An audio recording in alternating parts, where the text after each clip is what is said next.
ধর্মনিরপেক্ষতা, যেটাকে আরবিতে এলমানিয়া বলা হচ্ছে। এলমানিয়া, লাদিনিয়া, দ্বিতীয় আরবি হচ্ছে লাদিনিয়া, মানে কোনো ধর্ম নেই তাদের কাছে। আর ইংরেজিতে সেকুলার ইজম।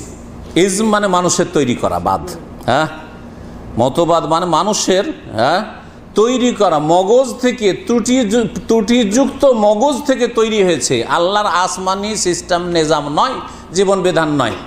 কোনো মুসলিমের জন্য জায়েজই নয় যে মানুষের তৈরি করা কোনো বাদ মানবে, সবগুলিকে বাদ দেবে।